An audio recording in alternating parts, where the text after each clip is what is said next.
आज हम सामाजिक और राजनीतिक जीवन भाग 3 के अध्याय प्रथम भारतीय संविधान के बारे में अध्ययन करेंगे।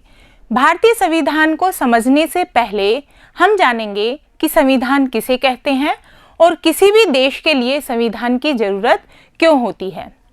बच्चों, आपने देखा होगा कि हमारे समाज में बहुत सारे समूह और बहुत सारी संस्थाएं कार्य करती हैं, जैसे हमारा परिवार, हमारी मित्र मंडली, हमारा खेल का समूह और हमारा विद्यालय। इन सभी में एक बात सामान्य होती है कि ये सभी संस्थाएं और समूह किसी न किसी नियम के आधार पर कार्य करते हैं। जैसे हमारे विद्यालय को लेते हैं, आपने देखा होगा विद्यालय की एक गणवेश होती है, विद्यालय का समय निश्चित होता है, विद्यालय में पढ़ाए जाने वाले विषय पाठ्यक्रम सभी एक नियमबद्ध रूप से बने हुए होते हैं।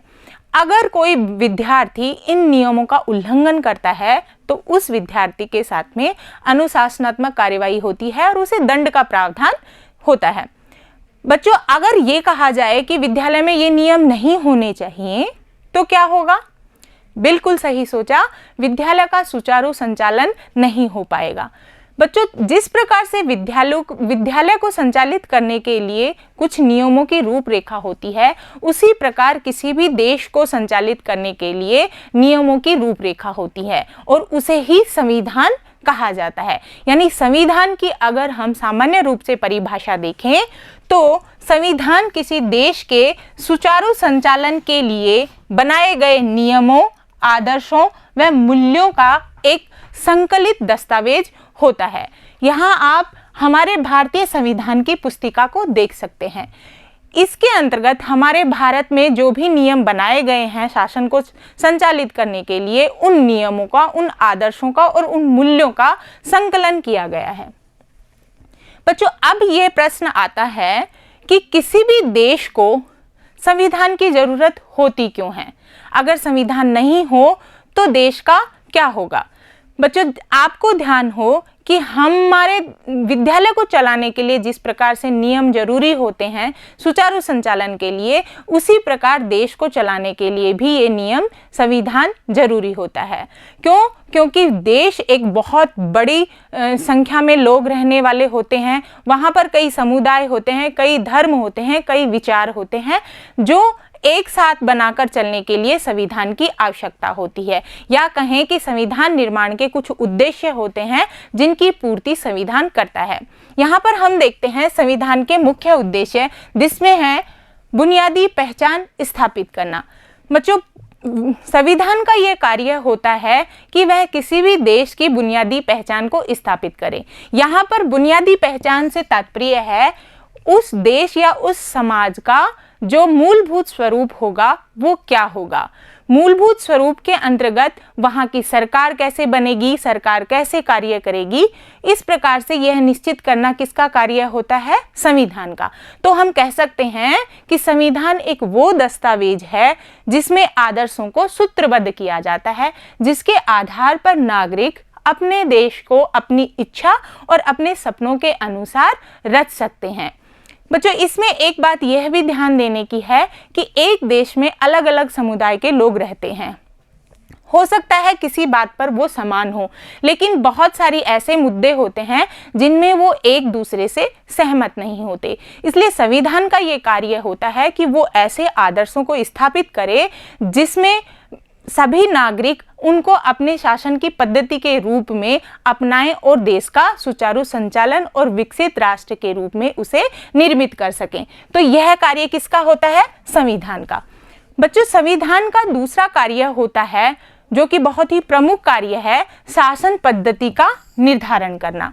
शासन पद्धति से तात्पर्य होता है किसी भी देश को चलाने के लिए किस प्रकार की सरकार होगी और उस सरकार का चयन किस प्रकार से होगा, वह सरकार किस तरीके से कार्य करेगी, यह सभी शासन पद्धति के अंतर्गत आता है। तो बच्चों, विश्व के अंदर बहुत सारे ऐसे देश हैं जिनमें अलग अलग शासन पद्धति है। मुख्य रूप से विश्व के अंदर दो प्रकार की शासन पद्धति प्रचलित है, लोकतांत्रिक शासन पद्धति और राजतांत्रिक शासन पद्धति। लोकतांत्रिक शासन पद्धति के अंतर्गत क्या होता है कि वहां पर जनता द्वारा सरकार को चुना जाता है। सरकार सत्ता में आती है और वो सत्ता में आकर पूरे देश का संचालन करती है। इसे कहते हैं लोकतांत्रिक शासन पद्धति। दूसरी होती है राजतांत्रिक शासन पद्धति। इसके लिए बच्चों आपने पढ़ा होगा कि भारत में अंग्रेजों के आने से पहले राजाओं का शासन था, यानी पूरे देश को कौन चला रहे थे? राजा लोग चला रहे थे। तो जहां पर राजा के द्वारा शासन किया जाता है उस शासन पद्धति को राजतंत्रात्मक शासन पद्धति कहा जाता है। तो यह निर्धारण करना किसका कार्य होता है? संविधान का कार्य होता है, यानी संविधान ही किसी भी देश की राज्य व्यवस्था को निर्धारित करता है। कई बार ऐसा होता है बच्चों कि कुछ देश लोकतांत्रिक से राजतांत्रिक शासन व्यवस्था में परिवर्तित होते हैं और कई बार कुछ देश राजतंत्रात्मक से लोकतांत्रिक देश बन जाते हैं। तो ऐसे में हमारे मस्तिष्क में एक प्रश्न आता है, क्या ऐसे में संविधान निश्चित होता है? नहीं बच्चों, जैसे ही राज्य व्यवस्था बदलती है वहाँ के बुनियादी स्वरूप भी बदल जाते हैं और उसके साथ साथ संविधान में भी परिवर्तन आवश्यक होता है। इसके लिए हम वर्तमान का ही एक उदाहरण लेते हैं। भारत के उत्तर में एक देश है नेपाल। वहाँ पर अभी कुछ घटनाक्रम घटित हुआ जिनकी हम तस्वीरें देख सकते हैं। नेपाल में 1990 में पहला संविधान बना था। 1990 में जो संविधान बना उसमें यह बात कही गई थी कि नेपाल की बागडोर राजा और उसके मंत्रिपरिषद के हाथ में होगी।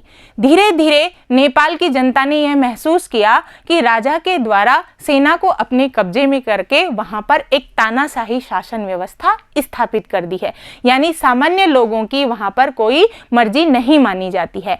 ऐसी स्थिति में वहां के लोगों ने आंदोलन किया और वहां के लोगों के इस जन विद्रोह के कारण 2006 के पश्चात 2008 में नेपाल राजतांत्रिक राष्ट्र से लोकतांत्रिक राष्ट्र बना।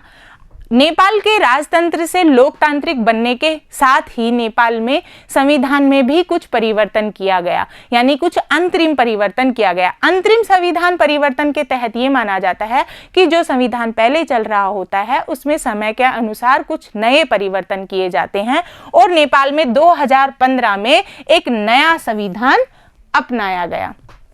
इससे आपको यह बात स्पष्ट हो जाती है बच्चों कि संविधान बनाने के पश्चात हमेशा स्थायी नहीं रहता है, इसमें लगातार परिवर्तन होते रहते हैं। जैसे हम भारत के बारे में बात करें तो भारत में भी संविधान के जो अनुच्छेद होते हैं, जो नियम होते हैं, उनमें समय के अनुसार बदलाव होता रहता है। इसके अलावा बच्चों भारतीय संविधान में या किसी भी देश के संविधान का एक मुख्य कार्य यह भी होता है कि वह सत्ता के दुरुपयोग से सामान्य जनता को बचाए या सामान्य जनता की रक्षा करे। सत्ता का दुरुपयोग क्या होता है बच्चों? लोकतंत्र के जो शासन व्यवस्था में हम हमारे राजनेताओं को चुनते हैं, इसमें यह संभावना बनी रहती है कि जो राजनेता होते हैं वो अपनी शक्तियों का दुरुपयोग करते हैं। आपने अक्सर देखा होगा कि अपने भले के लिए राजनेता अपने लोगों को कार्य दे देते हैं और सामान्य जनता की अवहेलना करते हैं। इसका एक छोटा सा उदाहरण हम इस चित्र के माध्यम से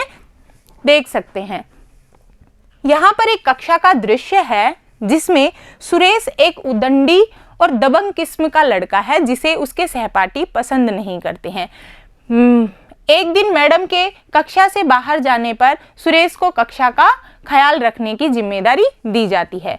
सुरेश इस मौके का फायदा उठाता है और वह क्या करता है? अपनी शक्ति का दुरुपयोग करता है। वह कक्षा के जो निर्दोष बच्चे हैं उन निर्दोष बच्चों को सताता है और अनिल नामक एक बच्चे को शरारत करने के नाम पर मैडम से सजा दिलवाता है। तो बच्चों इसमें हमने देखा कि जो सुरेश है वो तो सत्ता का क्या कर रहा है? दुरुपयोग कर रहा है, और जो अनिल है वह अनिल बिना किसी दोष के भी सजा प्राप्त करता है, यानी अनिल के साथ में क्या हो रहा है? अन्याय हो रहा है। तो ऐसी स्थिति में संविधान क्या करता है कि जो लोकतांत्रिक समाज होते हैं उनमें जब ऐसी स्थिति उत्पन्न होती है यानी कि सत्ता के दुरुपयोग की, तो संविधान का यह कार्य होता है कि वह इस दुरुपयोग से जनता की रक्षा करे और न्याय की स्थापना करे, सभी लोगों को अपने अपने अधिकारों के लिए जीने का मौका दे। न्याय की स्थापना के लिए बच्चों भारतीय संविधान में या किसी भी संविधान में अधिकार दिए जाते हैं जिन्हें मौलिक अधिकार कहते हैं। और उन्हीं मौलिक अधिकारों के तहत एक अधिकार होता है समानता का अधिकार। जैसे भारत में भी यह समानता का अधिकार संविधान के तहत सभी लोगों को प्राप्त है। हमारा संविधान क्या कहता है? हमारा संविधान कहता है कि धर्म, नस्ल, जाति, लिंग और जन्म स्थान के आधार पर देश के किसी भी नागरिक के साथ में भेदभाव नहीं किया जाएगा। तो बच्चों, आपने देखा न्याय स्थापित करने के साथ साथ संविधान का ही यह मुख्य कार्य होता है या संविधान की जिम्मेदारी होती है कि वह देश के अंदर समानता को बनाए रखे, किसी के साथ भेदभाव न होने दे। यह कार्य किसका होता है? संविधान का। इसके साथ ही बच्चों, आपने देखा होगा कि हमारे समाज में कुछ लोग बहुत ताकतवर होते हैं, वह किसी दूसरे समुदाय या कम ताकतवर लोगों को बेवजह सताते रहते हैं। ऐसी स्थिति में जो सामान्य लोग होते हैं उनके साथ में भी अन्याय होता है। यहाँ पर हम एक चित्र देख सकते हैं। यहाँ पर एक खेल के मैदान का दृश्य है जिसमें बालकों की टीम है जो क्रिकेट खेलना चाहती है और बालिकाओं की जो टीम है वह बास्केटबॉल खेलना चाहती हैं। इसमें बच्चों जब विवाद होता है तो शिक्षक के द्वारा मतदान करवाकर उनको विजयी करवाया जाता है। मतदान में बच्चों लड़के विजयी होते हैं। उसका कारण होता है क्योंकि उनका जो मत होता है यानी कि उनकी जो संख्याएं होती हैं वो अधिक होती हैं। लड़कियों की संख्या कम होती है, जो अल्पसंख्यक होती हैं, तो लड़कियों को खेलने का मौका न मिलकर लड़कों को खेलने का मौका पहले मिलता है। इस चित्रकथा से हम यह समझते हैं कि बहुमतवाद की निरंकुशता से सामान्य जनता की अवहेलना होती है, यानी सामान्य जनता के साथ में अन्याय होता है।